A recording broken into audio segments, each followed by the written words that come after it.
Michael Brown. Here. Brandy Gilbert. Here. Shaylin Hanning. Here. Edward Hillary. Here. Kendra Wesson. Here. Zachary Archer. Here. Looks like we've got a quorum. Sorry to stop the fellowship. That was great, but let's go ahead and do a pledge of allegiance and salute to the Oklahoma flag. I pledge allegiance To the flag of the United States of America and to the republic for which it stands, one nation, under God, indivisible, with liberty and justice for all. And the Oklahoma flag salute. I salute the flag of the state of Oklahoma. Its symbols of peace unite all people. Please join me in a moment of silence.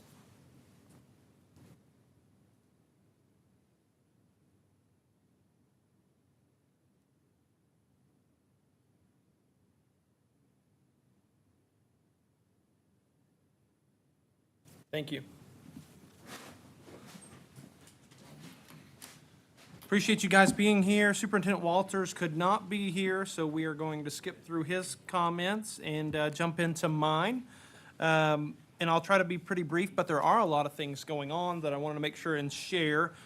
First of all, I wanted to share that our next board meeting, our September board meeting, will be at Green Country in Okmulgee. That was the second vote as we voted through the different technology centers that you guys wanted to see last year. That was the number 2 choice. So we went to Gordon Cooper, and then now we'll be going to Green Country, and that is in Okmulgee, and they'll be ready for us. So some of you it'll be closer, some of you a lot further. So sorry about that, but that way we can get through.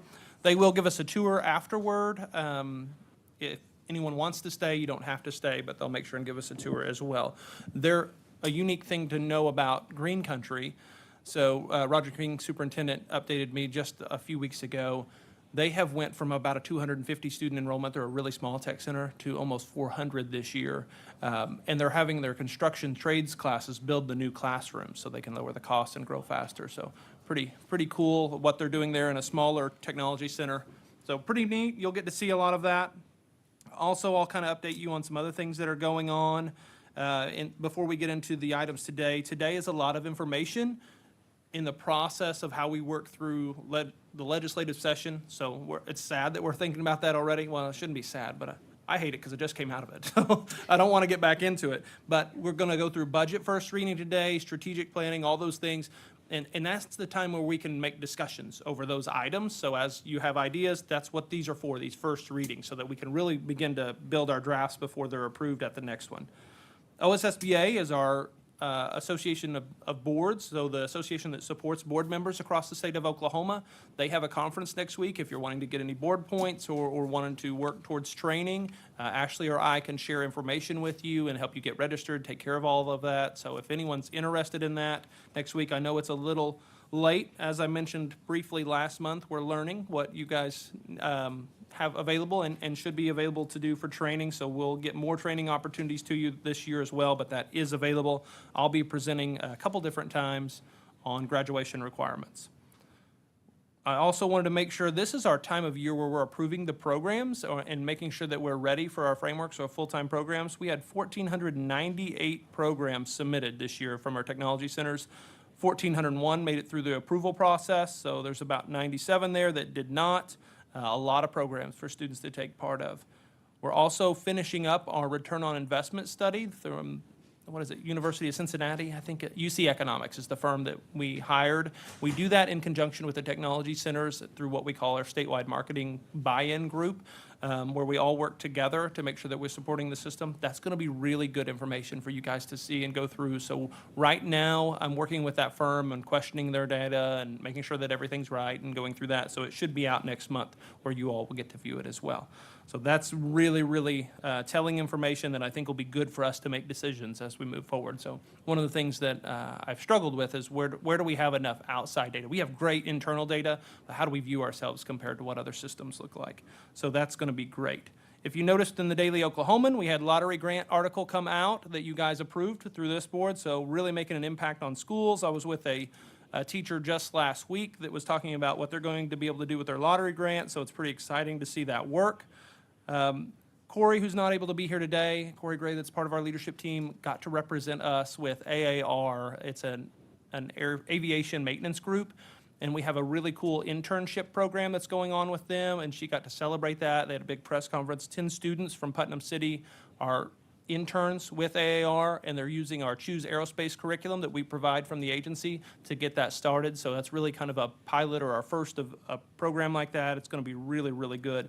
Putnam City is also going to have their ribbon cutting next week, I believe, for their new aviation campus, similar to what Norman has done, but actually will be tied into MetroTech, whereas Norman is getting ready now. They've been going to MetroTech to open the more Norman aviation campus. So those are really, really good programs. I know we hear a lot of talk about those, about how those students are ready to be aviation maintenance technicians by the end of high school. That's not necessarily true. That's how it gets sold a lot of times if you listen to the governor's speech. We've tried to fix that. They actually can't be until they're adults. So they have to go through a tech center at the end of that, at least 6 months. Some of them longer, depending on when they can pass their tests, but those work in conjunction with the technology center. So we have a CareerTech program working in the high school to get them there fast track, so it doesn't take the full 18. Then they go to a tech center short term, and FAA certifies them. So that's why they have to be adults to go through that.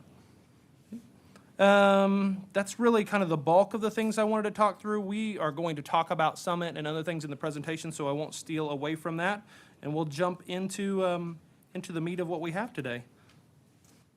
All right, first item of business is discussion and possible action on the July 18th regular board meeting minutes. Do we have any discussion or motion? Do we have a second? Great. Give you a second to write that down. Any further discussion?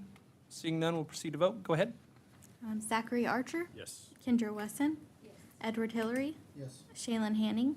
Yes. Randy Gilbert. Yes. Michael Brown. Yes. Awesome. Vote has passed. Now we'll get to the fun stuff. Gina, are you ready to talk about Summit? I'm ready. All right.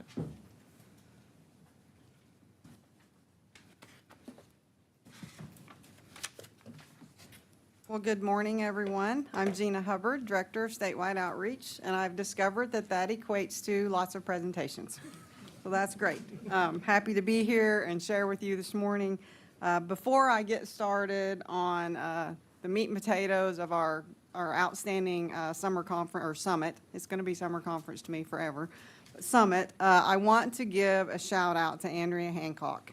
She is our event planner at the agency, and she spends months preparing our staff, working with our professional organization to make this conference a success. So I'd be remiss if I did not recognize her and all of the work that she does. She would have been here today, but it's the first day of school for her kiddos, so that's obviously where she needs to be.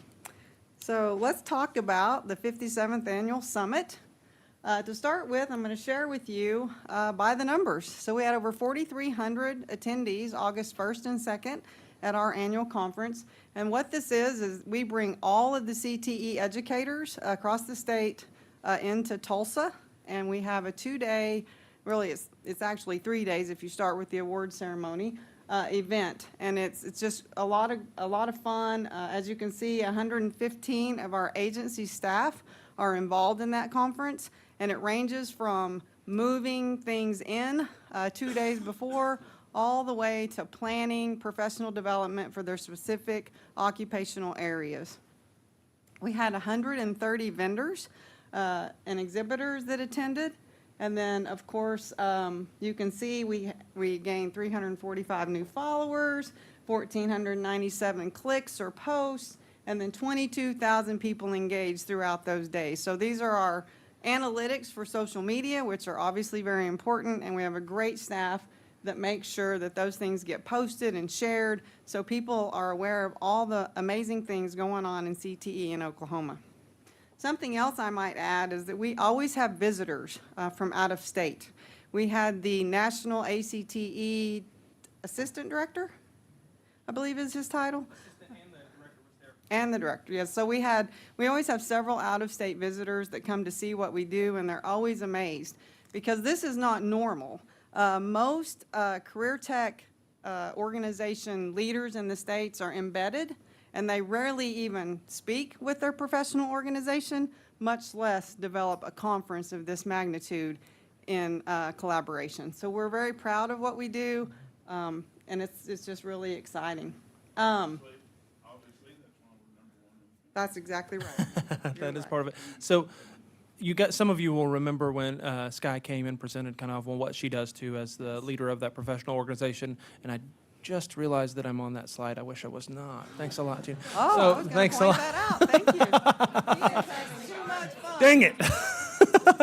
I'm like, I lost my train of thought. Sorry. I wish I could play the video for you. Yeah, so so that professional organization, what Gina was explaining to you, I want to make sure that you understand the gravity of that. And we work hand in hand with our professional organization because our members have the opportunity, or all of our teachers and staff members have the opportunity to be a part of that group. So we want to work hand in hand. And like she said, that's why ACT was there, but there was also 3 states there, seeing how Oklahoma does it, so they can try to gain some input on how they could do it. But we are the largest state in membership to their organization, their professional organization, by over 2,500 members. So we're much larger than any other state. Go ahead, sorry. No, you're fine. He's right. We have a core team. And I think we're doing your PMP after this. So, We are? right? Yeah. Okay. Talk about that picture. I didn't make the slideshow. Okay. Just saying. I might have suggested it, but I didn't make it. So. Yeah. Yeah. Well, there were 3 of us on there, but somebody got the spotlights. Yes, so we have a core team, as Director Haken indicated, that myself, Andrea, and Deja Carter and Lori Carlisle from OKACTE that will begin planning next year's summit probably in the next few months. So we're very closely together to make sure we have a quality event, that everybody gains a lot of professional development, leadership, networking, and all of those things. So this was the 57th annual summit, formerly known as Summer Conference. It's my 27th consecutive conference. And so that says I really like networking. I love learning and leadership, but I'm also old. So there's that. But it's a great conference, and we're very, very proud of what we do. And as you can see, we have a lot of fun. So we start the conference off with an awards banquet that is primarily hosted by OKACTE. And our keynote speaker this year was Representative Kyle Hilbert. And he did a great job of talking to us about the legislative process, his support of the CareerTech system. And so it was great to have him with us that evening. Yes, he is a product of the CareerTech system. I believe FFA state officer, if I'm not mistaken. So yes. We also honored our Distinguished Service Award to Representative Baker and Senator Adam Pugh. As you know, Representative Baker, well, actually both of these individuals were instrumental in our historical graduation requirement legislation that tailors graduation requirements to students and puts a lot more value on CTE courses. So we're very excited about that.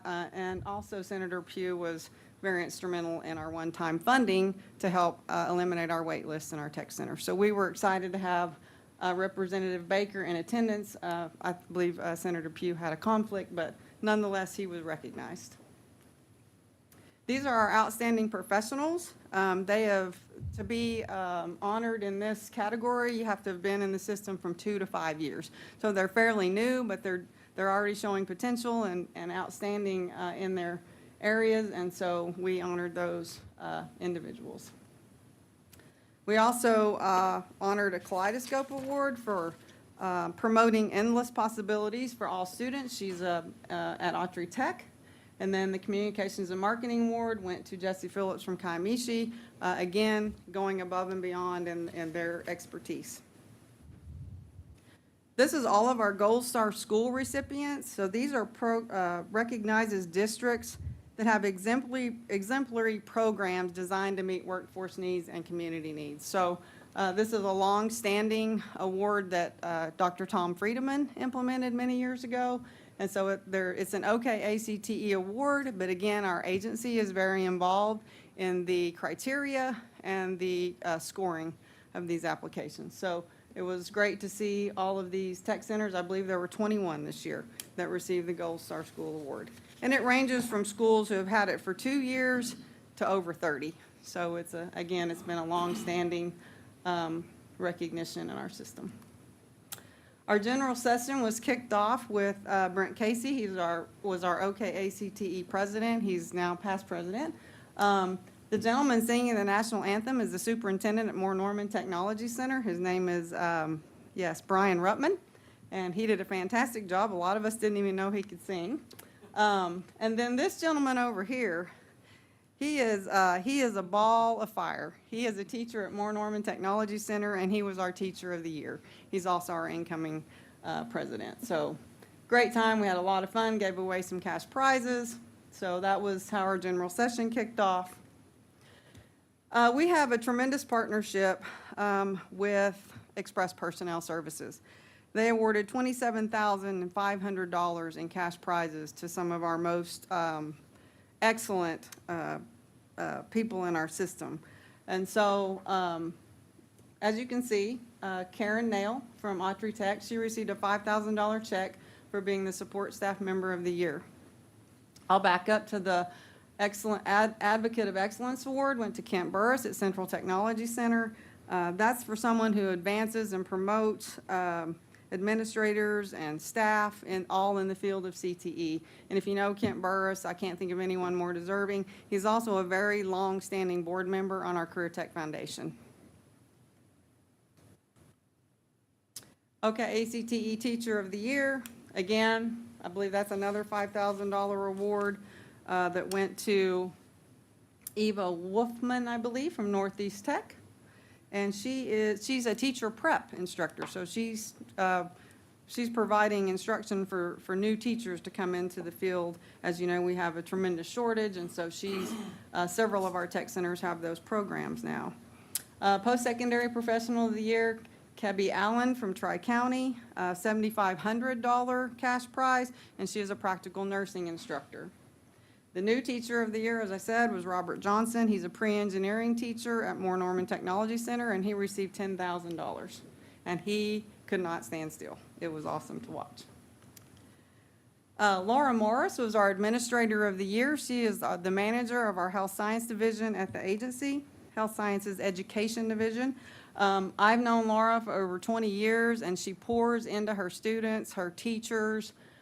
She just is very, very passionate about what she does, and so we're very honored for her to get this recognition at our conference. Counseling and Career Development Professional of the Year went to Valerie Fink from Great Plains. And the Carl Perkins Community Service Award went to Heather Monks, Ponca City High School. So it was great to see a high school counselor be recognized for the work that they do.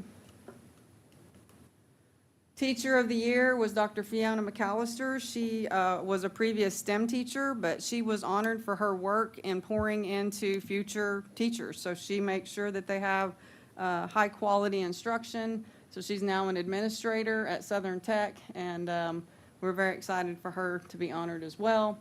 And then our PK-12 Excellence Award went to Edmond Public Schools. They have grown from 87 CTE programs to 97. And they serve, and that was just in a 2-year span, and they serve over 700 students in CTE. So we were excited about their growth and their priority on CTE education. As you can see, Lieutenant Governor Pinnell was there to present that award for us.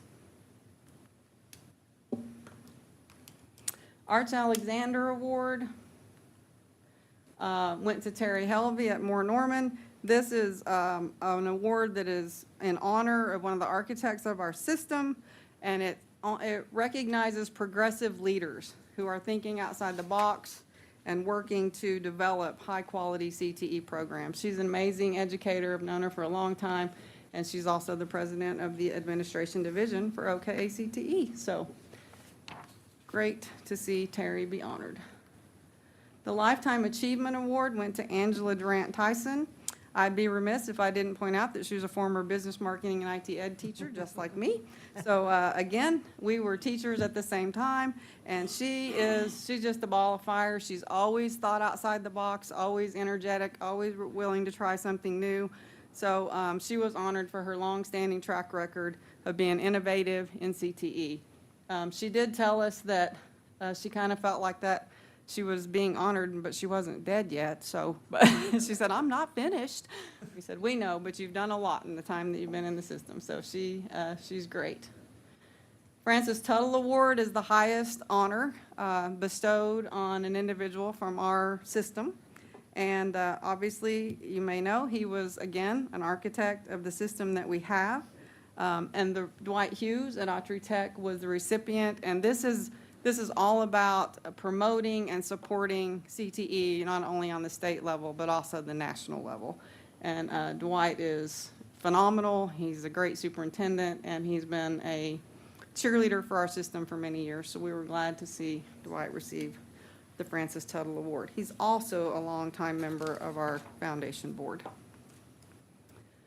And lastly, Michael Bonner was our keynote speaker. He is a teacher in the Ron Clark Academy system, and if you're familiar with that, that's a very unique and inspiring delivery system for our, I believe it's mostly secondary students, and really in high-risk poverty areas in different states. But I love the quote that he left us with: the best teachers are those that continue to be educated.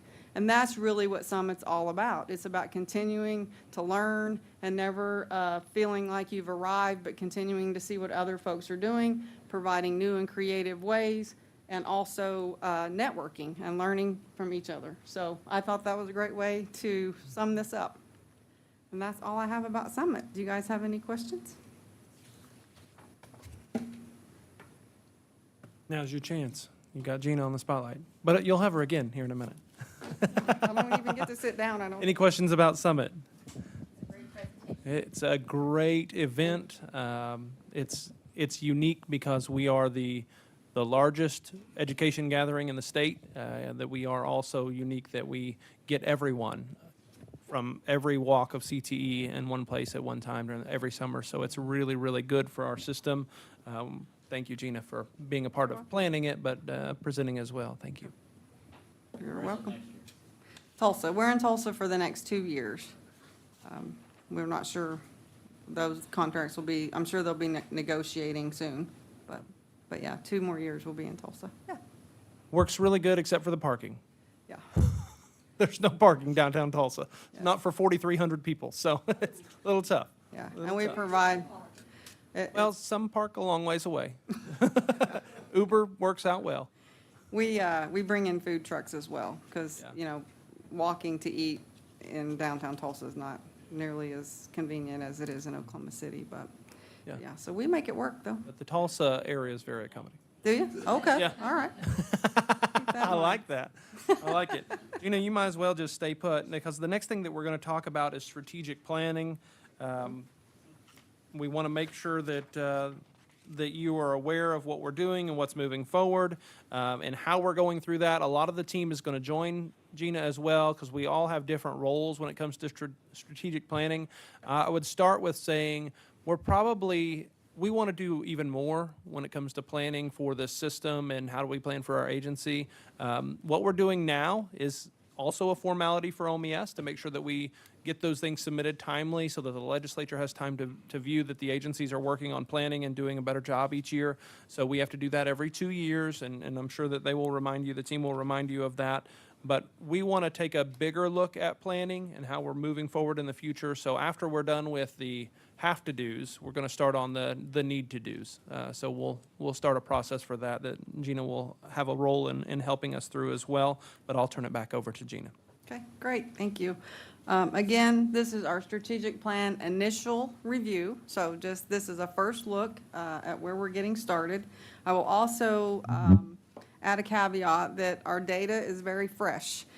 We just received that late last week, so you have current data in the presentation, but we have not really been able to dig into a lot of it and spend the time that we plan to spend with it, so just keep that in mind, but please ask any questions. I'm also very excited that Max McKnight, the Director of Workforce Development, and Jessica Ventress, the Director of Academic Affairs, have joined me today, so they'll have a couple of slides in here to share with you. So let's get started. Just a second. We're gonna Gina. start with As education. she mentioned, sorry to interrupt you, this is your chance to really dig in. So I know a lot of times we don't have time to discuss, so we make sure that you are taking notes and asking questions. Really ask us hard questions now. We don't get a lot of time to do that, so this is a great time for that. Sorry. No, you're fine, you're fine. So this is a rolling strategic plan, so it's sometimes a little bit confusing to keep track of. So I've tried to help you understand what previous goals were and where we're headed and where our current numbers are. So obviously, system growth is very important to us. And so we're looking at another 15% growth between now and 2029.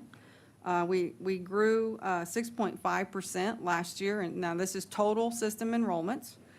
So we're really on track. We met 98% of our 2027 goal, so we're gonna surpass that, hopefully. So, but that's what we're looking at for system enrollments. We also are looking at industry endorsed credentials, increasing again by 10%. To 2029. We did have a decrease of 2.75%. That equals about 621 credentials. Again, the data is very fresh. We have not been able to dive in to find out why. We do know that a lot of our students get hired prior to finishing their programs. And so, but we don't really know where that decline is until we have time to look further into that. So, Brent, any comments? Oh, sorry, I forgot to hit my mic. But just after we get through each slide, let's just stop and discuss there Okay, so that we okay. can go over any questions. And if you have questions in between, that's fine, but kind of a natural breaking point would be at Okay, the end of each slide. absolutely. Obviously, CareerTech student organizations are at an all-time high member-wise, 106,532. So we will continue to promote that growth. We're hoping to see 111,800 by 2029. We had an 8.4% growth last year in our CTSO involvement. So we're extremely proud of that, and we anticipate that will continue to rise. So we've How many CareerTech student organizations are there? 7. Like, Would you like me to list them for you? Yep, like all of those? yep. DECA, BPA, FFA, FCCLA, TSA, all skills, OSA. HOSA. Yep. So remind me again, what counts as a student enrollment of the 521? I mean, is that total students enrolled throughout this CareerTech and K through 12 through K through secondary? 12, yes. All delivery arms. All delivery. And so is the Skill centers. 599 number in 2029, is that something we need to look at expanding? What kind of is our wait list? I know y'all put that into there. Yes. Kind of how does that? So, and we're going to break them down here in a minute and walk through each delivery arm so that you can see that too, or not delivery arm. We have it a little bit different broken out like we do on Fast Facts. So we're going to break each one of those down. But to answer your question, I don't think that 600,000 is a limit in any way. Right. I think there's far more than that. We're trying to figure out what's feasible so we can be realistic in our goal as well. And it all that hinges on our budget request that we'll have here in a little bit as well. Not all of it, because you have to be efficient, but what can you grow with what you have already? So we try to be not conservative, but realistic while pushing forward. But we're going to break each one of those down too, so you can look individually at. This is full-time program, which is the wait list that we talk about. These are biz enrollments, which are different, or WED, I should say. Sorry, Max, I get confused back and forth. But that's a great question, and I think we'll break those down for you here in just a minute. The biggest concern that I mean, you probably see it as well, as that industry credential. I don't like that number going down. And we talked about. It's all specific. If it's Yeah. in a couple of specific areas that are hurting for employment, then we'll know why. Yeah, that's what we have to dig into, and our assessment division will be able to help us a lot. So, That's unemployment rates and. yeah, If it's because we have such a demand, and the tech centers tell me that all the time. What do we do? And I've said, well, you got to give them employees. So that's first and foremost. certifications is what we're calling. Yes, so industry credentials, so anything that the industry is deeming, we keep a list of that the industry or our advisory boards, we have a process for that, and it goes through assessment, and they deem this as an industry-needed credential. So not all credentials get listed in that, because you could get all kinds of random credentials for anything. You'll see that marketed a lot of places, like, oh, I got my Excel credential. I'm like, well, is that something that the industry needs? So there's a lot of different ways to look at credentials. We only focus on actually needed by the industry, so they have to verify that. Is there a number for like credentialed programs? Every program has to have credentials that are available. Okay. And some programs have multiple. How can it be how will we know what the decrease is from if we don't know what the, like? I think We that's can why break it assessment down will have to by dig in. credential. Yes. So we Yes. can compare how many credentials, say Microsoft Office for an example, how many were done last year, how many were done this year. We can compare the specific credentials once we have time to dig So in. it's not like a certification, credential certification, not the same. Can be. Can be. Can be. We don't operate, so I don't want to sound like it's derogatory for another system the way they operate, but we don't operate with a, hey, you completed, you get you get a credential. We operate where you test to meet an industry standard. For welding, you test the G6. If you don't pass that G6, you don't get a credential. You may have completed the program, but you didn't get what you needed to, so you don't get a credential. So do you see, or do you think potentially some of that could be once those students have completed the program, there's a long list of people waiting to hire them. They're like, we have our own credentials Yes. that we'll give you, so, We know that, Start Monday. yes. We know that's some of it. yeah. And if that is the case, maybe we need to switch the credential we're giving. And that's why local schools may have unique credentials they offer because the employer, and welding's one I know well, because that's what my family, a lot of them do, but every welding company has their own credential. So Yes. you got a test when you come on the job anyway. So they're gonna hire them and say, you don't need to go take that G6. Come here, we'll test you for what we need. So we need won't you to get start that. on Monday. Yes. So. Get here. Yeah, so I would almost think that number could be bigger than Yes. we We just need to dig in and see if it's a problem or is this because we're filling a demand? Yeah. Yeah. I think Do we're we feeling have the a program demand. that works with industry to try and, one, encourage folks that aren't credentialed yet to go ahead and get their credentials, and/or figure out a way that if the industry has specific credential that's different than ours, that maybe we can match those up? Yes, we Yes. do have through our advisory committees, that's kind of their job and role is to figure out. And that's one of the things we'll need to give them the data on and find out if it's in a specific area. Hey, you guys need to figure out what credentials being used now because apparently ours is not. So we'll have to figure out what the industry changes a lot of times. I don't think that's like with the welding, Mm-hmm. because I'm a little familiar with that too. If the company says, we'll give you our credential, that only benefits the company because they know that you didn't finish the universal one. So it will be harder for you, the employee, to Correct. leave them. And so they're luring them. Heavy basically. equipment would be the same. Yeah. So like Deere, Cat, Take it. Komatsu, they want their own specific. We don't operate that way. I've had several of them approach us that say, hey, we want them to get a Komatsu Tech certification. We're not specific. We teach the skills and they can go to any industry. So whereas there are some programs in the state that are specific in institutions for a Deere or for a Cat or because they've sponsored the program. So, but we try to stay neutral and then you test them once you get them. So not all bad, but we do need to take a look at it. We do need to make sure that we are aligning with what the industry needs. Maybe kind of marry the credentials. Yeah, together. best that we can, for sure. I have a question about growth in enrollment. What is historically that number? Well, What percentage year over year? 6.5 this year, was it 3% last year? 9.5 last year. So we had 9.5 last year. Before that, we were declining. Of course, we can all blame COVID. So I think we're now at our high ever in total enrollments, but we're not significantly higher. Does that help? I think we were in the 500s before. I'd have to go back and look. 2004 was 500,000 enrollments. 2004, yeah. So then we started declining, and then now we're starting to surpass that again. Do you see some enrollment comparison with the unemployment numbers? Used to, we saw that Yeah, if the unemployment numbers were high, then we have our more. enrollment was up.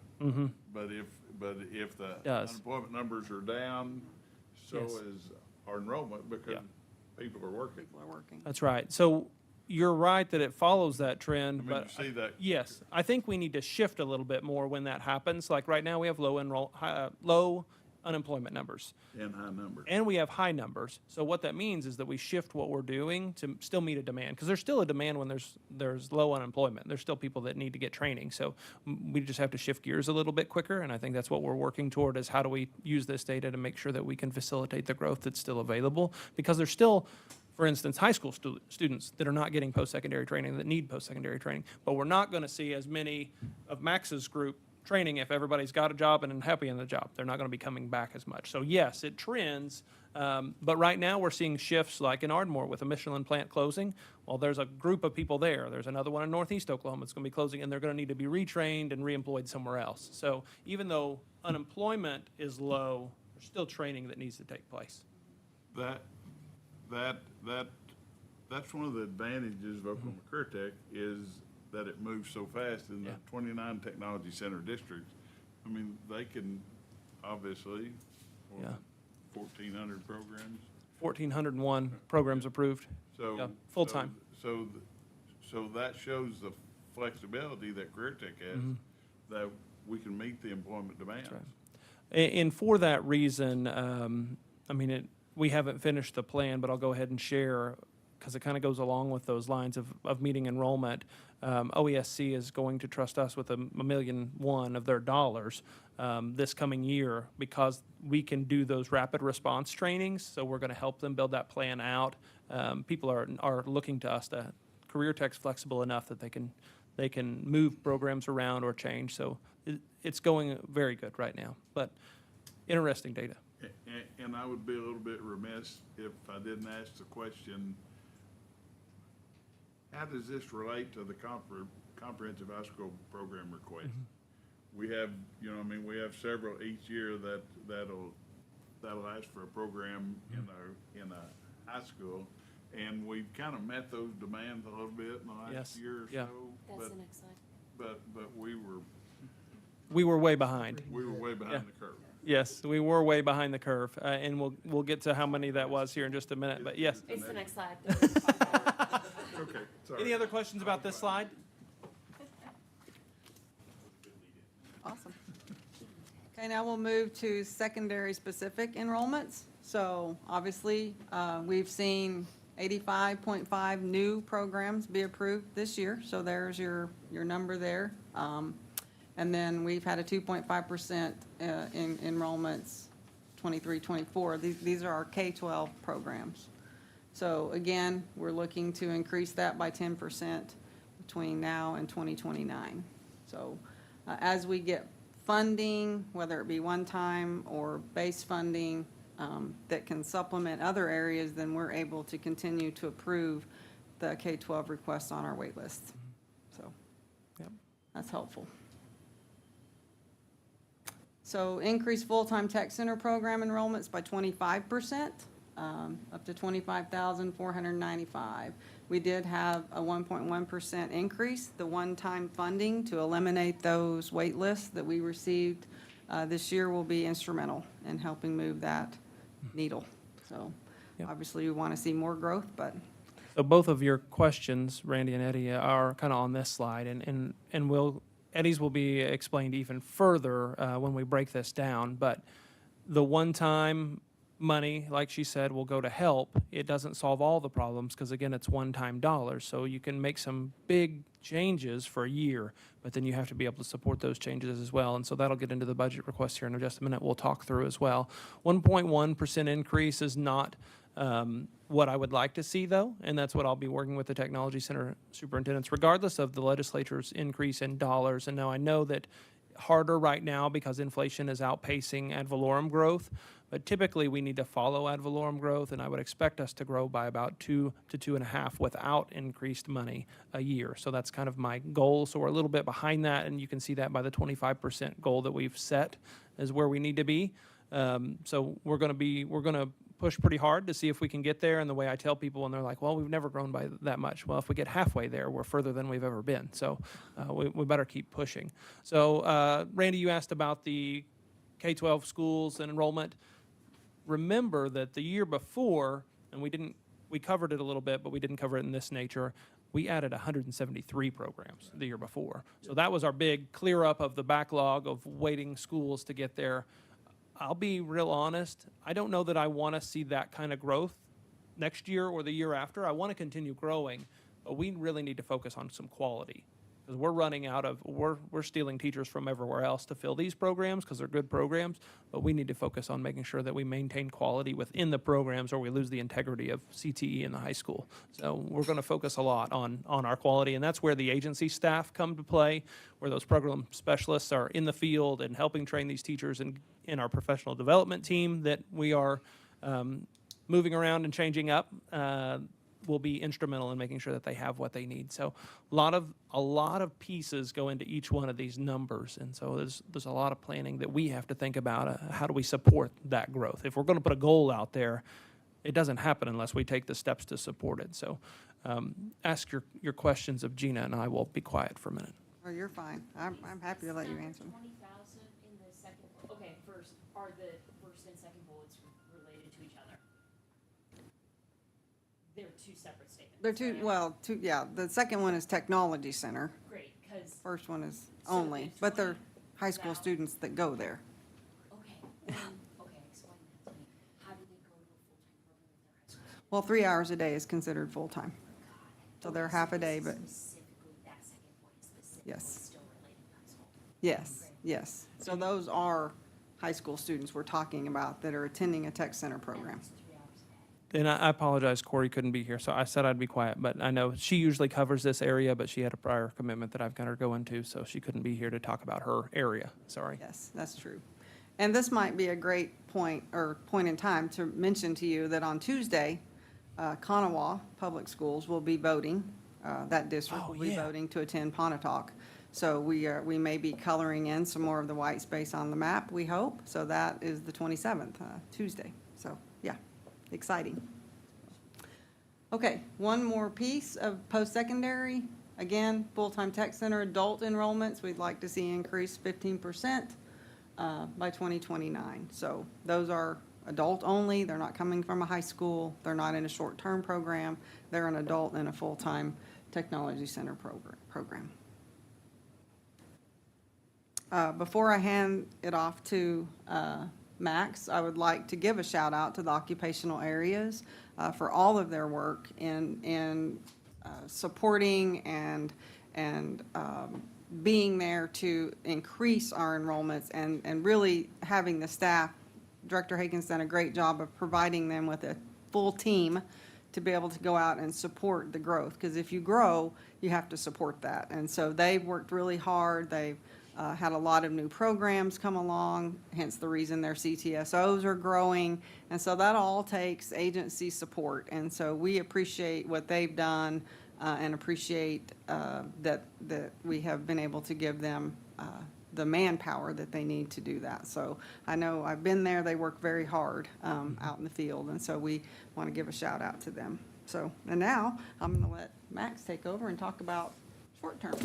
I'm going to stop you for just a second and point out to you guys, we had a discussion a while back about evaluating adult tuition, and we're still studying that. The ROI study will give us some input on that as well. As I mentioned to this board, I think we're too low. Our average is looking like it'll be from that ROI study about $2,600 per adult student. The cost to operate those programs are $14,000 per student. So ad valorem is designed to cover the excess, but there's too big of a gap from where there used to be. So you will likely see something come before you in a few months so that we can encourage schools to increase to a suggested rate. So we can back them, that their boards don't feel like this is on us and we're going to get attacked, so that we can kind of back and support what should be or what could be your rate. Because what we do is when we sell our tuition, in my opinion, when we sell our tuition for our service and our education too cheap, we cut other students out. So we are giving it at such a discounted rate that it is less likely we can offer more programs to students. So we need to close the gap a little bit, and we just haven't adjusted that. So I wanted to make sure that you understood 1.1 corresponds to that discussion that we had about adult tuition. So make sure that you're relating the two together. Sorry. And the one that you just said, 2,000 whatever, that's what they are paying? That's what a student would pay. So if you're going to take a full-time program, could be a 1 year, could be a 2 year, depending on the technology center and how they design those hours, but usually about a 1,000-hour program. It's really cheap. really cheap for what you're going to get. And to give you an example, and I know Randy and I have talked about this quite a bit, federal Pell pays up to $7,800, 77 something for that student to attend education. So we need to be able to use their Pell dollars to help the student, but also not discount other students from attending. Because I feel like we're hurting ourselves right now. Yes, and they need it maybe for living expenses, things like that. So I don't want to discount their need that may be available. But at the same time, the cheaper that we stay, the less likely we are to grow. And the Pell Grant is not intended for living expenses? It's not. No. So I understand that. Yes. We have big hearts sometimes, and that sometimes gets in the way of what we can do. Go ahead, Max. My name is Max McKnight. I'm the Director of Workforce Training. And Director Haken, realizing also that I think my PMPs this afternoon, I'll tread lightly. Just real quick, a little about my division. Director Haken called it BIZ earlier, Business and Industry Services. A lot of our schools still call it that. A lot of schools have transitioned to calling it Workforce and Economic Development. We're on kind of another side of the house. These divisions in the technology centers work with the businesses and industries in their communities on their existing workforce training needs. It could be, we talked about Excel earlier. It could be, they need some Excel training. It could be forklift. There's all kinds of safety things. Maybe it's a new production line. They need this specific machine training. And one of the things that we do well and that we hang our hat on a lot is that these divisions operate at the speed of business. We say it and we really don't joke about it, that we say yes and figure it out. The client calls up and says, hey, we need this and when can you do it? And the connections, the beauty of the system is the connections we have with each other. And an email went out just yesterday. One of them was, hey, I need an ARC Flash teacher, who has somebody that they can recommend. So some of the things I'll talk about, that's kind of the world I live in, the post-secondary side, the people that are existing employees in the workforce. So part of that, increase industry-specific training enrollments, 10%. Up to 308,000 by 2029. This is a number that was, we're just now really kind of climbing out of the COVID numbers. Our numbers for last year were just now what they were before. So we've had some good growth the last 3 or 4 years, but that's just got us back to where we were. So we think this is a really achievable number. Just kind of as a point of reference, in my world, we called those customized and safety trainings.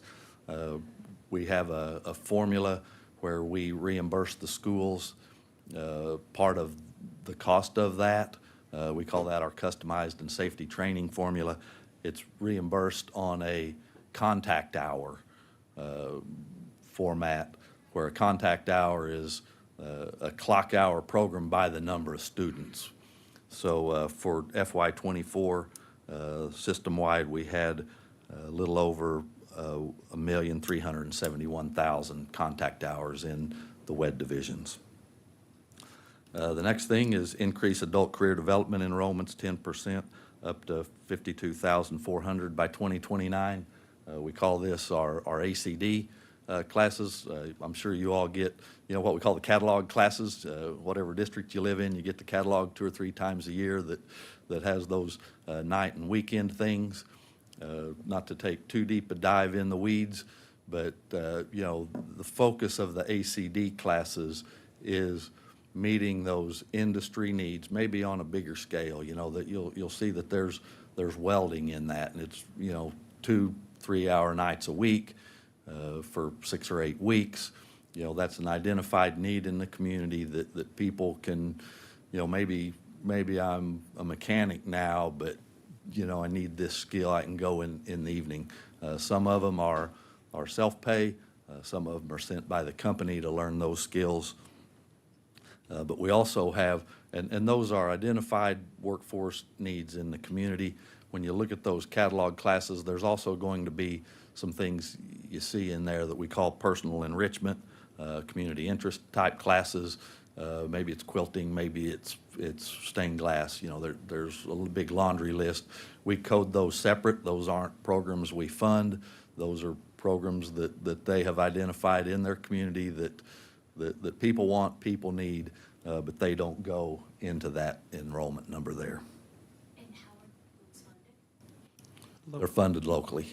The 15s, the ACD classes, they're funded on the tech center funding side. We fund those on a full-time equivalent basis. But the personal enrichment, and they- if you were asking about that, that's a local decision, and they may charge to fund that as well. But it's a local decision on, hey, our community's asking for quilting class. So we have the space in the evening, and we found the instructor that can do it. We'll charge them a little bit of something to offer this class. And they've got their own rubric. You know, most of them, when I was an industrial coordinator, we were charged with doing an AC class a semester, and you had your break even. You had to have a certain number of enrollments for them to make. So that's how they're doing those. Increased training for industry program enrollments to 7,400 by 2029. Training for industry program, we call it TIP. I have called 2 pots of money that we budget for that every year. It's 1.5 million. 900,000 of that is for what we call school tips, and the other 600,000 is for commerce tips. One of the people on my team is embedded at Department of Commerce down the street, whichever way that is, and he works with Department of Commerce on their recruiting of business and industry into the state. So part of the proposal that goes to businesses that are looking includes a letter from us that says, you know, that they've given us their projected job count, the average wage. We have a worksheet we work through and say you would qualify for up to this amount to help train your incoming workforce. So that's how we fund the ones with Department of Commerce. The ones that are in the school tip bucket, those are for those local businesses and industries that are expanding locally. School works with them, and we work through that same worksheet. How many jobs are you creating? What's the average wage rate? You would qualify for this. We work through the worksheet. Again, that cycles with the economy and efforts of the state and whatnot. We usually, the enrollments were down a little this year. Again, we haven't done the deep dive yet to see why that is. We seem to have had the same number of tip budget or allocations. You know, part of it does come to lack of workforce. You know, we would like to be able to hire this many people. We weren't able to, so we weren't able to do the training for them. So, you know, we do here.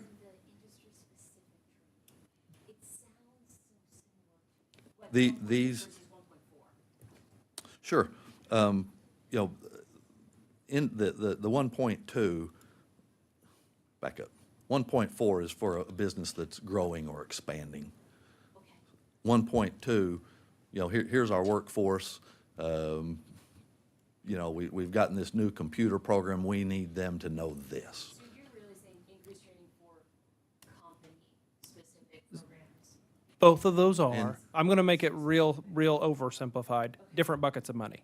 So that's what there's different buckets of money. So 1.2 goes through a formula based on any type of training that company may need. 1.4 is to incentivize growth of companies or new companies coming in. So we separate those budgets out so that we can incentivize the business to have free training, whereas they may have to pay for 1.2 or they may have to. So if they're going to grow or expand or be new to the area, there's an incentive for that. Does that make sense? So it's a different formula. So 1.2 is current employees and 1.4 is new employees? Yep. What was the question? Current and new. So you have current employees 1.2 and new employees 1.4. It's a great way to put it. Yep. No, Gordon. And I mean, maybe an example, at Gordon Cooper Technology Center, they had a company in Shawnee 5 or 6 years ago, brought in a new line of CNC machines. So they had to train their employees to use those. So they called the tech center and said, hey, we'll furnish you one machine if you'll help train our employees. So it makes their transition a lot smoother for their current employees. So, I mean, that's a simple And, version. and 1.2 is a formula. It falls way short of their cost to provide that training. It's a little bit of help to the school. Right. 1.4 is the incentive for the new or expanding company, and it can offset 100% of the training. Is there anywhere in these numbers about the Department of Corrections, about the students we have there that we train? I mean, that. We have a slide for that. I Yeah, think not that- under max, but that- yes, we have a slide. That may be next. Randy's good at that. Randy's good at that. I'll have to. How about next? He's cheating. And he's teeing us up, isn't he? Skill Center is the next slide. Is that, okay, moving right along. I bring my glasses. So, I mean, that's a good, probably not a gonna- big number, but that's a good number for DOC because we hope they don't go back. Right, that's the point. So, yeah. Very good. Any other questions on And max? seriously, Sorry. before I move along, are there Sorry. any other questions? Okay. Tried to just take my papers. You have the cadence. You know, you can feel what's coming. How long on this board? This may be a marathon meeting. See, I'll have to get my glasses. Okay, thank you, Max, very much. You did a great job. Okay, so next up, we're going to talk about skill centers. How about that? There it is. So, we'd like to increase skill centers' full-time completion rate from 44% to 70% by 2029.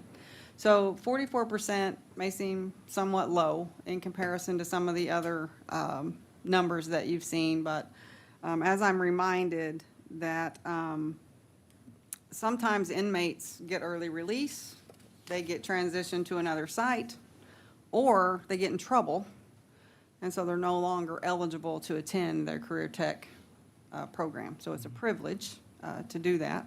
And so there are a lot of unique variables in our skill centers programs. And so that's a pretty lofty goal that has been set to get to 70%. So we're excited about that.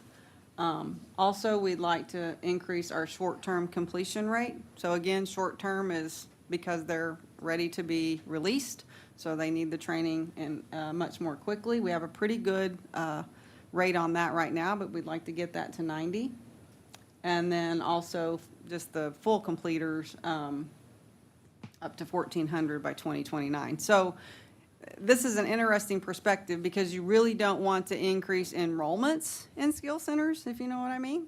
But you do want to serve more people that are already incarcerated so that they do not return to the previous lifestyle they had. So How long is the full-time short term?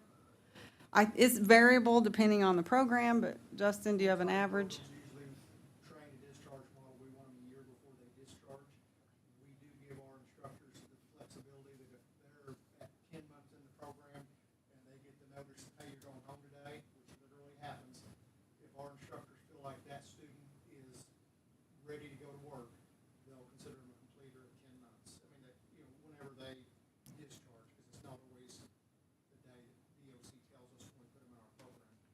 So the instructors have that ability. We consider long-term about a year, and short-term, most short-terms are 30 days, give or take. And short-term programs, what that really deals with is career-ready. DOC, the Sarah Stitt law was passed, and DOC has to give every inmate resumes, IDs, all of those pieces.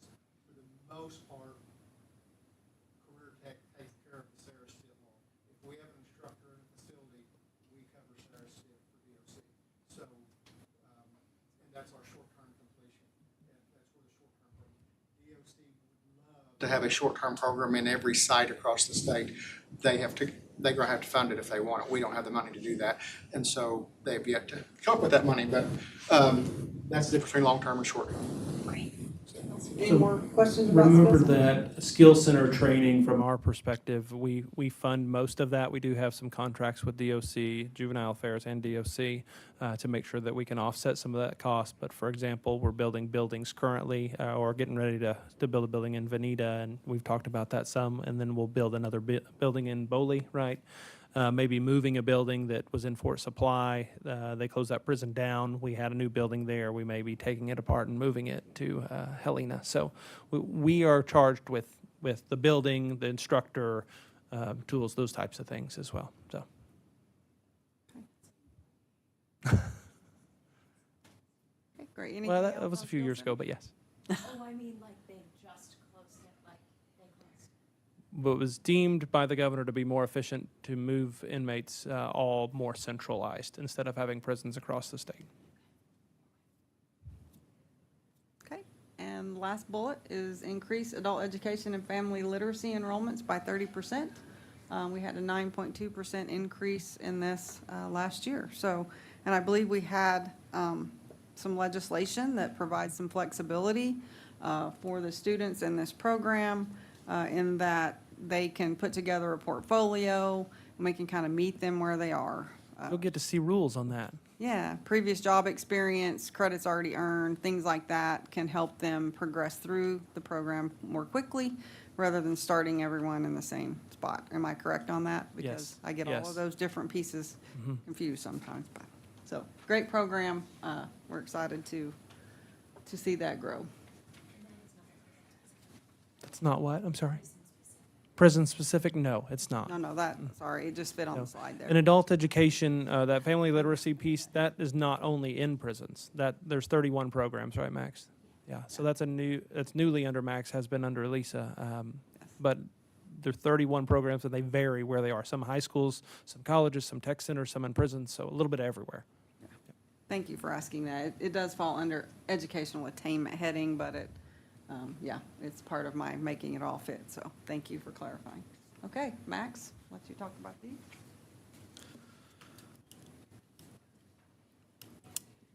Kind of the focus of this slide and some of the things we'll talk about here is work-based learning.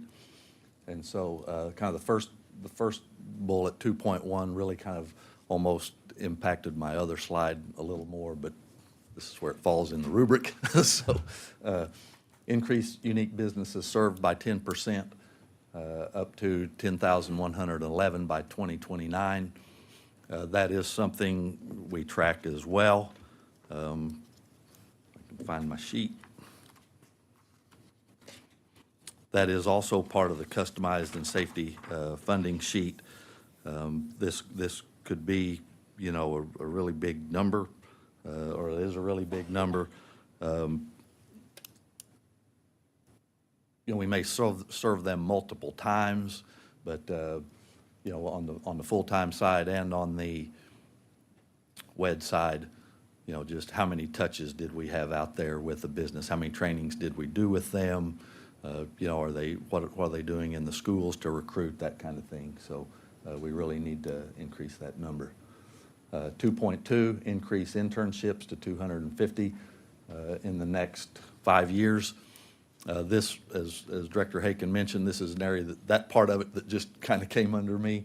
I don't know how we've tracked those in the past, probably very loosely, but we'll be increasing our focus and attention to those going forward. Most of those will be on the tech center side or the K-12 side. They'll be going to school most of the day and then maybe in an internship in the afternoon or maybe during the summer or something. Probably some both paid and unpaid internships. 2.3 and 2.4. We recently were awarded a grant by the Department of Labor to increase and the state, CareerTech is now taking the lead on statewide apprenticeships. Department of Commerce did have that program. We applied for that grant and are in the process in cooperation with them. We just didn't jump in and say, hey, we're doing this. There were communications between us and them. That grant is transitioning to us. They have 2 apprentice specialists that are out working statewide already. On September 9th, they will be transitioning to us, continuing that same work. As part of that, we're implementing a new CareerTech apprenticeship model, which is 2.3. 2.4, the Department of Labor apprenticeships are registered. They're nationally recognized. Like some of the credentials we were talking about earlier, if you have this DOL apprenticeship certificate, and that's needed by an industry, you walk in with that paper, you're going to work that afternoon. So it's 2,000 hour minimum, combined related technical instruction and on-the-job learning. Our CareerTech apprenticeships, we're going a much more targeted, quicker-to-work model. Our minimum requirement of that is going to be 600 hours with 15% related technical instruction. We do have a reimbursement model built that we've just rolled out and will begin tracking. The way we've tracked apprenticeships the last few years have been on the customized and safety funding formula that I mentioned earlier. So that was reimbursed to them on a contact hour basis. This will be done on that same hour of training basis, but we've upped the dollars we're investing in that. Part of that was the $1.5 million that we got budgeted by the legislature to help fund that, those people in the field, and to help the schools, because the trainings I've mentioned earlier, those are work, but building an apprenticeship, there needs to be a liaison between us and the employer. There are benchmarks that the coordinators will work with the company saying, okay, these are the critical job skills that they need to meet. There may be 6 or 8 or 10 of them. Checking back in with the company going, okay, they got that one worked out. They're still working on this one. So it will be more work on the school's part, so we feel like that deserves more reimbursement to help them out. It'll come way short of covering a full person to do that, but feel like it will help us increase those. We do have high hopes for both of those, the registered DOL and then the CareerTech apprenticeships. It would, we could, I forget what our O1s, that was our type code for apprenticeships before. It would be a contact hour number, that it'd be an apples and oranges. Short answer is no. These are all new, and we're, well, not new that we're doing internships, but the way that we're structuring it, the way we're tracking it, and the way that we're incentivizing it is all new. You'll probably see some press coming out over the next month. Well, not probably. You will see press coming out about these. This is a big deal. We haven't done apprenticeships well in Oklahoma. A lot of people are confused between internships and apprenticeships, so we put the first real guardrails around it for Oklahoma, and we're going to push them pretty hard. Not that we need thousands and thousands, but that we need to have this tool available for working adults and students that have a unique need. So we're going to make sure that it's available. And I would say, Max may differ, I think he's on the same page. The 2.3s will grow faster than the registered DOLs because they fit the business in Oklahoma, that model, better than what the federal government does. 600 hours, and you can stack them together. So we built them very unique, where you could stack an internship to count as part of your Oklahoma apprenticeship, and you can use that as part of your DOL. So we've built a continuum that will make sure that if they start in work-based learning, they can continue in work-based learning to grow. So. And the thing with the apprenticeship model too that I meant to mention is that's a earn while you learn. You know, they are employees of the company from when they start that. So. So the employer has some skin in the game. It's kind of that, right, skin in the game, but also that at the speed of business. You know, we need them today. You know, we also think, and part of our model is that some of those adults that are in the full-time programs, this may help with that wait list. If an adult in a full-time program can transition into an apprenticeship program, we have freed up a full-time spot. So. And it may we're help with hopeful those that- higher earlies that are happening as well. Go ahead and hire them, but we want to follow them and be able to make sure that they meet their certifications and things like that. So it checks a lot of boxes on serving the student and serving the business. It's new to us and it's new to the state. Did you say there's a couple Department of Labor employees coming over to? Yes, we'll take on their 2 employees. Department, There's no additional funding coming, we're just taking them in too? So they're under the grant fund. So when that grant comes to us now, so the grant has been continuing for the state for quite the a few grant will years. move over with- So the grant comes with us. That's the grant Max talked about that we got. We didn't steal it away from them. We waited till the grant was ending and then we applied so that we could be the new carrier. And us in Commerce agreed upon that and the terms of that. So it worked out really well to make that transition. Everything's very smooth. They've already been working with Max's team to understand what CareerTech is. And then September 9th, they will be ours. Yeah, it makes a lot of sense for it to be under CareerTech. Yes, we have the tools to make it work, whereas Commerce, well-intended and did a pretty good job, but they just didn't have the tools that we have to make it work. Yeah. So interesting along that line, the ones they were doing were in tech centers anyway. So, I mean, there's a few outside of us. You can do them outside of CareerTech, which we'll still do, but most everything they were doing was within a tech center. So I was like, why don't we just do it? So this isn't new, this is acquisition. The DOL, the 2.4 is not brand new.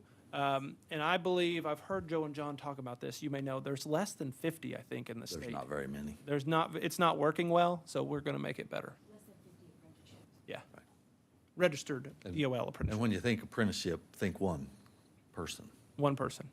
And the other thing You we don't have haven't a talked class of about apprenticeships. with apprenticeships is you can serve businesses that don't need full-time training. The shoemaker that called me here several months ago that said, hey, we need more cobblers in the state. I'm like, I don't think we can put full-time training in for, I said, how many are there? Well, there's like 5 of us. I'm like, okay. Ask for people at my shop all the time. So, yes. So you could, apprentice in that field and not need full-time training. Yep. Other questions for Max on those? Thank you. Okay, moving right along. Jessica will talk to you about career awareness and planning. Okay, counseling and career development is one of my newer divisions, and they kind of take care of this goal for us.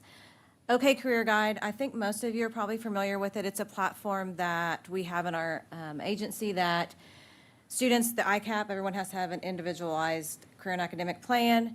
Okay, Career Guide is a platform that any school in the state can use for that, and it's free to them. So we want to increase annual active users by 10% by 2029. So you can see we already have a pretty good amount of students in schools using that platform. It helps students plan out what they're going to take to meet their career goals. There's assessments in there for the students to take. I took an assessment recently with my son. Adults can use it. Anyone can get in there and kind of see. It's fun to plan. And then Connect to Business is something that was launched in late February. It's part of the same platform that Cooter provides for us. Connect to Business, we would like to increase by 40%. So student requests. So student requests means they're logging in and requesting opportunities from businesses that we have in 3.3. So businesses can go on there, put their business on this platform, and then create opportunities that students could request. That could be internships, that can also be tours, that could be any type of work-based learning experience. I think they'll even volunteer to be speakers in a school, so schools are able to utilize this as well. So again, this is new. We are working in partnership with State Department of Education on some of this, getting out and getting with businesses to get them interested in being on this platform. We can put the businesses on the platform for them, and then they can go in and create their opportunities for students to see. So again, fairly new, working really hard to get that up and going. So if you have a business and you want to have an intern, you want to be a guest speaker at a school, you want to be have an apprenticeship, you need to be on Connect to Business so the schools can find you. Any business. Any business. That way that you're listed, and it'll break it down by your area, your geographic area, so that the schools in that area would know, hey, we have a student that's wanting to do this. Is there any businesses listed? Now, they may go and find a business and then bring it back to the platform, but it's built to have the match available to the schools. One of the struggles that K-12 schools have with finding great work-based learning is they don't know the businesses. So if we can help facilitate, and if the businesses can help facilitate, then they have a connection that is already made, so that the business is saying, I'm willing, I want to come to the table. So then we can make contact, or the school can make contact, and they can be a part. So we're just now working on selling that and getting that out. Like she said, it just rolled out. It ties really closely into what Max is talking about, because it's for the same opportunities that Max's team is providing, and Jessica's team oversees how it works on the connection side. It depends on what you sign up for. If Yeah. you sign up for an apprenticeship, yes, it's paid. If you sign up for an internship or a guest speaking or a job shadowing, then no, it's probably not. You decide as the business what you're willing to do, and then we match up students with you. Oh, no, the students, like, are the students requesting paid positions? They can look for that.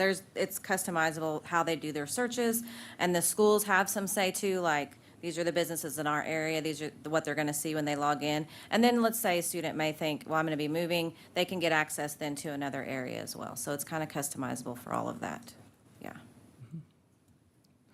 It's for the students. And the business, right? Yeah, I mean, it's serve two needs. What need does the business have, and then what need does the student have, so that we can match those needs up. Excellent, thank you so much, Jessica. Nice to see Jessica not presenting on accreditation for once. Oh, you get a one more month break and then I'm here. You're getting no break from me probably, because we're gonna roll right into rules, so. Okay, yes, right, okay, great. All right, now we're gonna talk about agency operations and field support. Obviously, this is an ongoing goal to make sure our cost efficiency stays at a reasonable rate, limiting our administrative costs to 3%. Obviously, in FY '24, our administrative costs were 1.4, so thank you, Lisa. I don't think we're gonna have any trouble meeting that goal as long as she is our CFO. So we appreciate her and the work she does to make sure we stay on track. A couple other things that you will probably see turn into a short-term or long-term goal are these next three bullets. Again, we're in the beginning stages of our strategic planning, but these are some things that we think continue to be important.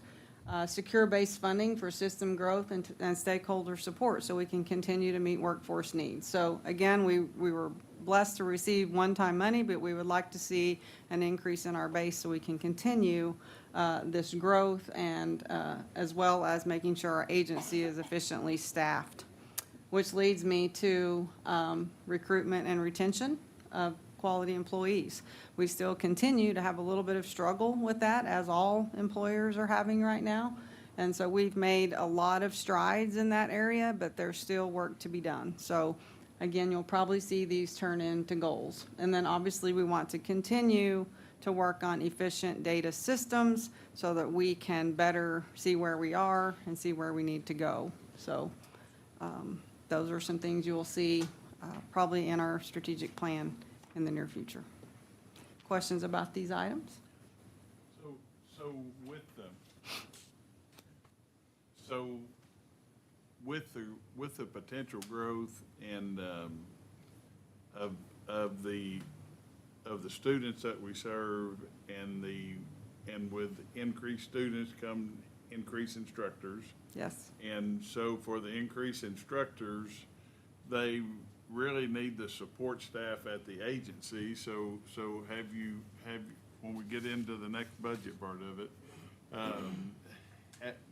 I'm sure you're having discussion about where do we need to grow the agency to be able to support the additional teachers for the additional students that we're gonna have. I mean, it's kind of a rolling. It is. Rolling task. That's a great question, and we're going through that ongoing, always going. So it depends on where areas have added. So this year we added a STEM staff member because STEM grew by more than most. We added an ag position as well in the ag division because they had significant growth.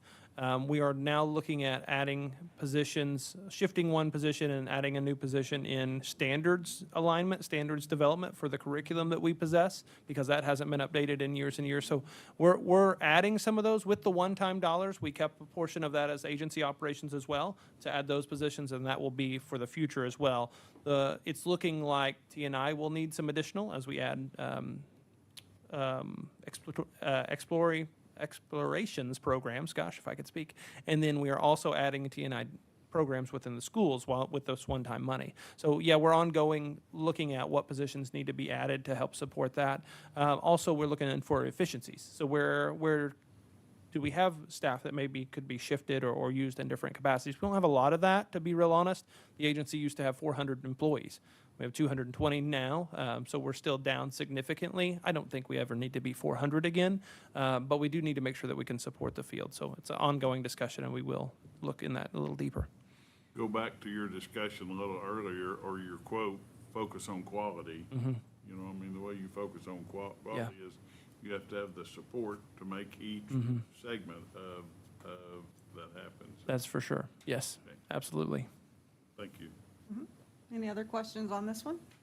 Okay, we're going to talk about some really great accomplishments that we had in FY '24.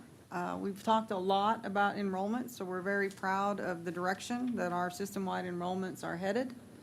Also, our CareerTech student organizations at 106,000. So we appreciate the staff at the agency again that are instrumental in this growth. We had a very successful legislative session. We talked about the graduation requirements that also included an early opt-in. If parents, students, and the school wanted to put that in place, students could utilize that new graduation plan this year. A lot of things had to align, but it was possible to do that. We received our one-time funds for technology center growth to help with our wait list. We received $450,000 to continue our transition services for inmates that are coming out of our programs. $1.5 million for CareerTech apprenticeships that Max just spoke about. $500,000 for expansion of CareerTech programs in Beaver County. Again, that was huge for us to have a presence in the Panhandle, and so we're very excited to see what happens in that new area. They've already had, I know this summer, I think it was July, they started their first PN program. I think Laura may have spoken about that, but they're up and running, and we're excited about that. Oklahoma Promise can now be available to post-secondary students who have utilized the core track. So that's another win for us in adding value to the programs that we offer.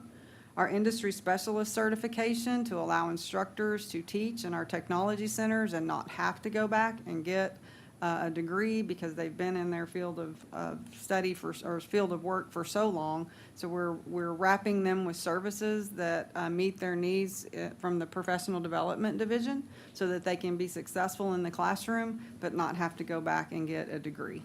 So we're very excited about that. And then I talked about the portfolio option for our adult and family literacy students.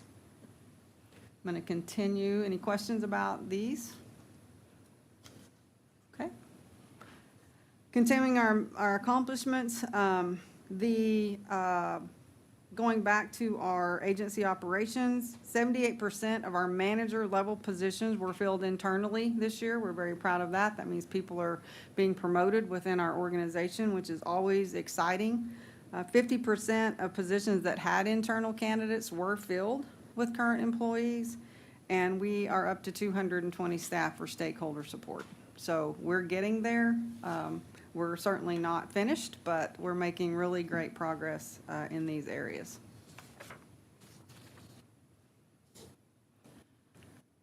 Another thing we're very proud of is all of our partnerships across the state with other state agencies. So here is a listing of the folks that we work with to ensure that Oklahomans have the support they need in many different facets.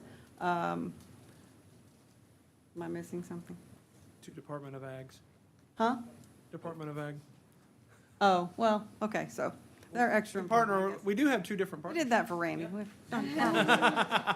There you go, sorry. And how many people proofread this for me? Anyway, Yep, it's all sorry, good. we failed you. Yeah, so we're pretty proud of this list of people that we collaborate with across the state, so. Okay, and I'll get that fixed. Sure, there's somebody else that probably should have been plugged in there, but when you start trying to alphabetize somewhat like that, it's inevitable you're gonna mess it up, so I should have just. It's usually me, you did great.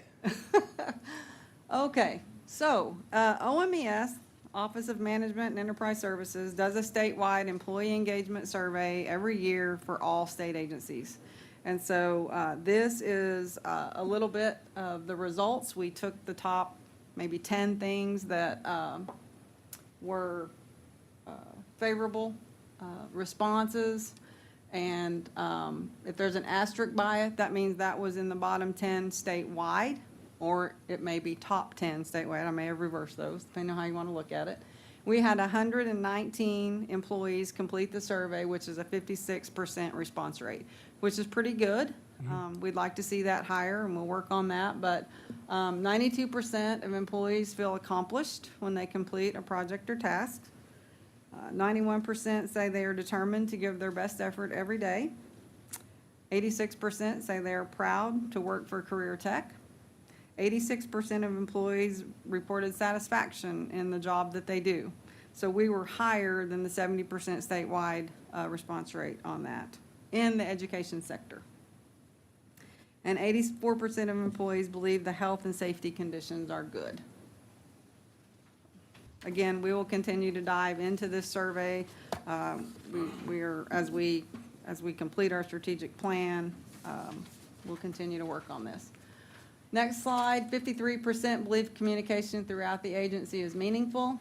Again, you see these were statewide numbers as well, or this piece was in the statewide percentages.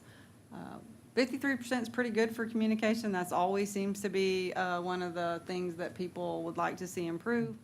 And 52% receive regular feedback about how well they're performing their job. I can say that since I've been at the agency, we have really making progress in helping our managers learn to manage and be more effective in managing. So I think this number will continue, this percentage will continue to grow. And we have a lot of new managers as well, again, as we're promoting folks from within. So we're doing a great job, I think, of supporting them. 50% look up to their supervisor and team leader as a mentor. Again, an area where we could like to see some growth, and as we work with our managers, I think that will improve. 47% believe there are good opportunities to advance to a better job. Our statistics I shared earlier show that we are making strides in that area as well. 36% feel the pay rate for their job has been set properly. 29% feel pay increases are administered fairly. So those, again, are popular items statewide, and certainly something that we can take a look at. I mean, there's always room for improvement, no matter how the surveys come out. There's always a way to be better at what we do. And so we will continue, again, to work on these things. So any questions about our engagement survey? Again, the first 5 that you saw, our first slide was about our top performing. These are our biggest areas that we can improve in. Yep. Hopefully I got them in the right order. Who knows? I think so. Okay, outstanding. And that concludes this strategic plan first look. First look. Okay, any questions for Gina or team? I know they've put a lot of work into this, especially Gina, putting this all together, but I think it is important. I know I usually pride myself on short board meetings. Today's a little longer, I'm sorry, but this is the important stuff, the first look. It'll get easier and quicker from there. Thank you. Appreciate that. Thank you, yes. It takes all of us. Awesome.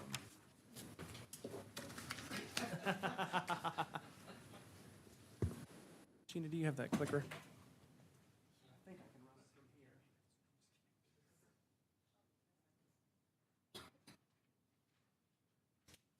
All right, we're going to move into agenda item 3.02 and talk about appropriations request for this year. Remember, this is also a discussion, not anything set in stone. We're just looking at what do we think we need to do. Some of it will be similar to what you just saw. We will also have some new items, some thoughts for the year upcoming, and we want to hear your thoughts. So remember the things that you just heard in strategic plan as we talk through these things as well. This is pretty small, and you've seen this before. You saw it last board meeting before. We're working on right now developing these committees.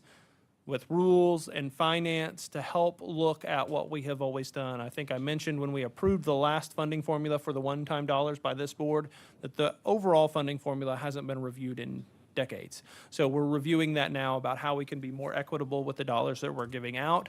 That will play into the budget request and how we can use that as well. So you'll see more coming forward. Kind of the theme of this year is you're going to be real important. So last year, I don't know that I brought a whole lot of things in front of you that are really going to make system change. I told you that would be the case. As I figure out where we can make some changes this year, there'll be a lot more that you'll get to make a vote on that may make a real impact to the field. So something to look forward to, I guess. Show up to the board meetings. Make sure you don't get left out.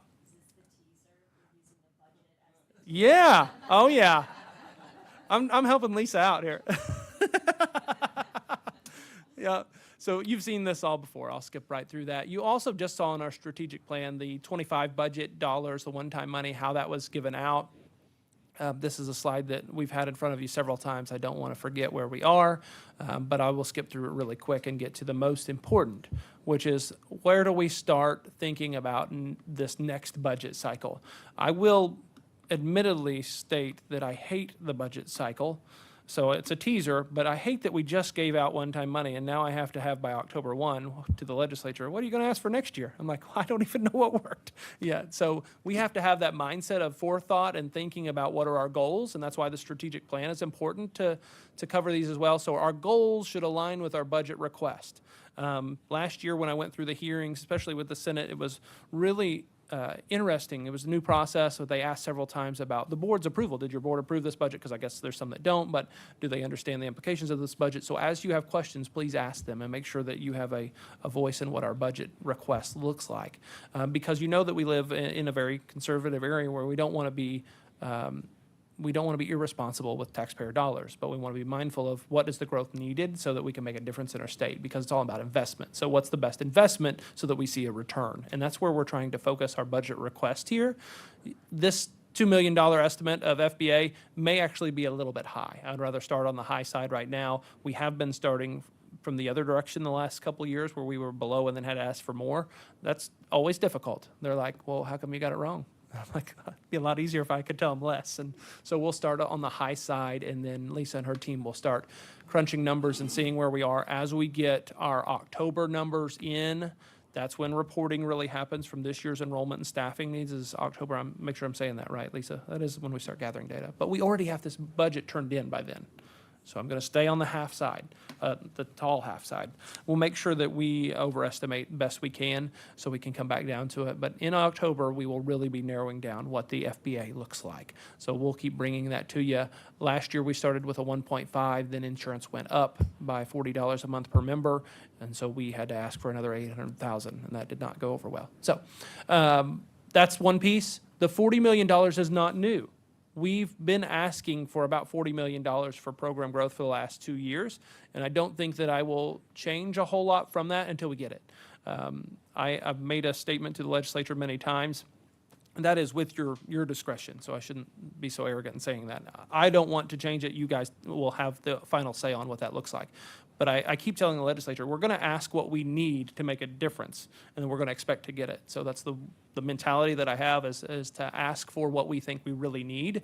You will see our request is a lot lower than most education entities, because I don't like this mentality of overinflate my number and then they'll come down to it. I mean, I get that's how it works in politics. Maybe I should be on that mindset, but I would like to say this is what I actually need. I'm going to be honest with our request. So that's the way we've built this. Again, they're estimates, but it's really close to what we would need based on the surveys we've done the last 2 years. Technology centers will get their surveys here in a few weeks about what they need to grow based on the wait list that they have, so that will change these numbers a little bit, depending on if there was a shift in business or if there was a shift in student interest, to make sure that we align with that. But $36 million for technology center formula, pretty consistent with what we've been asking for. Again, we got one-time dollars this year that we put formula money into, and we will know the impacts of that as we go throughout this year. $2 million for comprehensive programs. Don't think of it just as funding new programs, but where we talked a minute ago about how do we make sure there's quality. That may mean that we need staff in divisions to help, but I don't want to say, oh, I'm going to need 5 staff members. I won't know until the growth is there, and then we make sure we understand what's going to be needed. Also, we may have programs that their 412 or their incentive dollars are below what they need, and we may need to increase that to buy, if you're a fax classroom and you're trying to buy cooking or sewing or whatever equipment, if you're a BMIT program and you need technology, if you're an ag program and need welders, those things have all gone up. So do we need to adjust the values that we're giving schools to make sure that they can maintain those programs? We also know that teacher salaries have gone up over the last several years, which is great. We have not necessarily increased our supplement to the teacher salary or our summer pay in line with that salary. So we need to review that as well. And we'll be going through that over the next few months to see how far we are off based off the teachers we have. So those dollars could be used for all of those different things. And again, that's an estimate right now. The $2 million below that, which is missing a zero, I do worse than Gina does on typos. So should be $2 million. Just ignore the zero missing there. Is new Oklahoma apprenticeships that we just talked about. We pulled that out of the one-time funding this year for $1.5 million. I told the legislature that was going to be my goal to make these work. Now that we've built it and we understand what it is, I think we're going to need about $2 million to really make the difference in those. Let me ask before we get too Yes. further along about the comprehensive school programs on the 12-month pay for some of the teachers. I believe we had a discussion years ago about the increase of that, and then the budget kind of took a little hit. Yeah. And so we're trying to get back to a realistic value for those, for those Yes. 12-month teachers. I would anticipate, maybe you know the answer to this, but I bet it's been 20-plus years since that 12-month pay's been looked at. Well, you would be right if we were talking 2 years ago. I increased it But 2 years ago, but it's still under what their value is. So yes, you're correct that we hadn't looked at it in a long time, and I see Lisa shaking her head, so I'm saying it right. So it had not been increased to match. The way we've always viewed that is to follow the SDE's minimum salary schedule at entry-level instruction. So if a teacher is at zero-level experience. So we wanted to base that summer pay, those 2 months that we require them to be there, off of that. So right now it's $76.40. That's the amount that a 12-month contract employee would get from us. But realize that a teacher may have got 25 years experience. So the school is eating that additional cost. That's where I would like to see some growth. Is like we need to reimburse them at the whole amount if we're requesting them to do that. The schools have never complained about that necessarily, and the teachers are not receiving a discounted amount of money, but we're not doing our fair share, in my opinion. which actually leads into the program cost reimbursement. Yes, as well. yes. So it's okay. total, like an ag program is our highest total reimbursement because they're all 12-month employees and they're 23,600, I believe, 23,640. I may have those numbers off. I just looked at it yesterday, but because the school hadn't got their contract, so not because I was preparing for this, I'm not that smart. But I wasn't anticipating Randy's question, but they're the highest and they're still shortchanged on what they're actually paying to the teacher, if that makes sense. The other thing is there's a piece of $11 for the program supplement for that teacher cost, and that's a very low rate and has not changed in many, many years, decades. So it's about $2,000, and it has not changed. So those are some areas that we ought to be looking at increasing to help those schools offset the cost of having a CareerTech program. We know that we are more expensive to have, and they've taken on that burden, so how can we assist? Those are the areas where we ought to look in that comprehensive needs. I don't have it all figured out, but yes, you're right in line with where I'm thinking. Other questions about those items so far?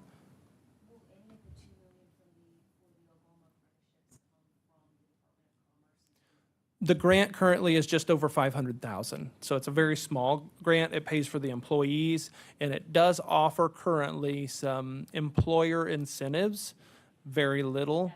Yep. So what we did with the one-time money is now I'm incentivizing the schools to offer them because they all have to hire a coordinator to make it happen. So, but I didn't want to just say, here's a bulk $80,000, hire a coordinator. Instead, you're going to have to prove your work because it's a reimbursement model for the number of hours in apprenticeships served. So if they get 8 apprenticeships started and they're all 2,000 hours, then they're going to get those many hours reimbursed. If they do nothing, they get no money. So it's built out so that it's in the rear, so it's a little bit of upfront on the tech center, but they will get reimbursed the more that they do. Based off of our model that Max's team has built out, If you met HL, he's really worked a lot on this. It's going to be closer to $2 million if we get to our goals of where we're going to be. Not initially, but that's what it will take to fund it. Okay, wait, you're expecting results? We should. Awesome. If you just give people money for doing nothing, they're going to keep doing nothing.